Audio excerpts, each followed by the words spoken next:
हरियाणा के गुरुग्राम के रहने वाले कपल ने राजधानी दिल्ली के द्वारका इलाके में स्थित आईवीएफ सेंटर पर बच्चों की अदला बदली का आरोप लगाया है। पीड़ित कपल राहुल और मीनू राठौर द्वारका में रहते हैं।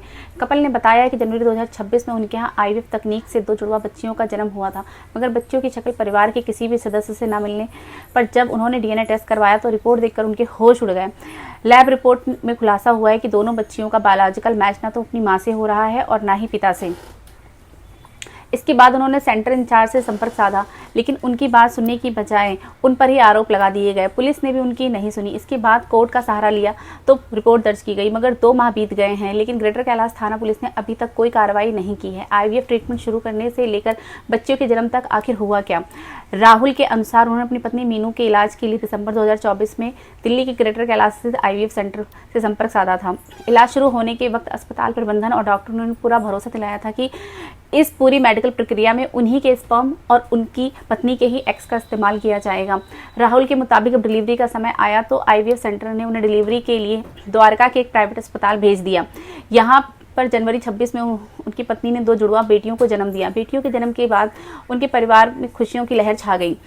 इन्हीं खुशियों के बीच कुछ नाते रिश्तेदारों ने कहा कि बच्चियों का फेस माता पिता या परिवार के किसी भी सदस्य से बिल्कुल भी मेल नहीं खा रहा है।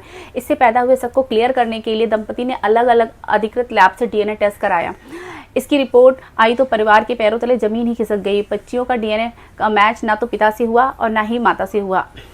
राहुल ने बताया कि डीएनए वाली बात पता चलने पर उन्होंने तुरंत आईवीएफ सेंटर और द्वारका के उस प्राइवेट अस्पताल से संपर्क किया जहां बच्चियों का जन्म हुआ था। आरोप है कि दोनों सेंटर ने अपनी गलती मानने के बजाय उल्टा उन पर ही कई तरह के बेबुनियाद आरोप लगाने शुरू कर दिए।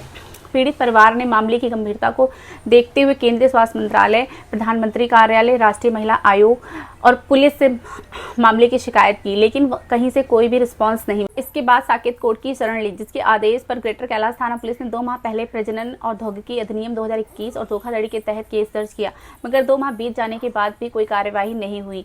न्याय के लिए 5 माह से चक्कर काट रहे कपल की ये है डिमांड। पीड़ित दंपति राहुल और मीनू राठौर अपनी मांग रखते हुए कहते हैं कि मामले की कड़ियों को जोड़ने और सच्चाई सामने लाने के लिए वैज्ञानिक साक्ष्यों का सहारा लिया जाना बेहद जरूरी है। आईवीएफ सेंटर के सीसीटीवी कैमरों की फुटेज को तुरंत ही जब्त किया जाए। अस्पताल के इलेक्ट्रॉनिक डेटाबेस और आईवीएफ रिकॉर्ड्स की साइबर एक्सपर्ट से स्क्रूटनी कराई जाए। एम्ब्रियो लॉग की गहन फॉरेंसिक जांच की जाए ताकि साफ हो सके कि किस तारीख को किस मरीज के भ्रूण का इस्तेमाल किया गया था। दंपति का कहना है कि जब तक इन तकनीकी पहलुओं का गहराई से जांच नहीं होगी तब तक उन्हें न्याय नहीं मिल पाएगा और ना ही वे अपने असली जैविक बच्चों तक पहुंच पाएंगे। पीड़ित राहुल राठौर ने मामले को ह्यूमन ट्रैफिकिंग से भी जोड़ दिया है। उनका कहना है कि 5 महीने से वह लगातार पुलिस, अस्पताल और कोर्ट के चक्कर काट रहे हैं। आदेश के बावजूद भी अस्पताल की ओर से अभी तक कोर्ट में पूरे कागजात दाखिल नहीं किए गए हैं। मामले में पुलिस ने कोई कार्रवाई भी नहीं की है अभी तक। इसके बाद उनको सोशल मीडिया के जरिए गुहार लगानी पड़ी। राहुल राठौर ने अपनी पत्नी और दोनों बच्चों के साथ मिलकर एक वीडियो भी सोशल मीडिया पे शेयर किया, जो कि तेजी से वायरल हो रहा है। पीड़ित दंपति का कहना है कि किसी भी दंपति ने अगर 2025 में अपना आईवीएफ ट्रीटमेंट द्वारका स्थित आईवीएफ सेंटर में कराया है या फिर किसी दंपति के बच्चों का जन्म 5 जनवरी 2026 को हुआ तो कृपया अपने बच्चों का डीएनए टेस्ट करवा ले। हो सकता है कि उनके बच्चे हमारे पास हों, हमारे बच्चे उनके पास हों। हालांकि पीड़ित दंपति का कहना है कि वो किसी के ऊपर इल्ज़ाम नहीं लगा रहे हैं, ना ही हम किसी पे केस करना चाहते हैं। बस हम ये चाहते हैं कि हमारे बच्चे हमें मिल जाएं और जिनके बच्चे हमारे पास हैं उनके बच्चे उनके पास पहुंच जाएं। इस घटना पर आपको क्या कहना है? कमेंट बॉक्स में कमेंट करके ज़रूर बताएं।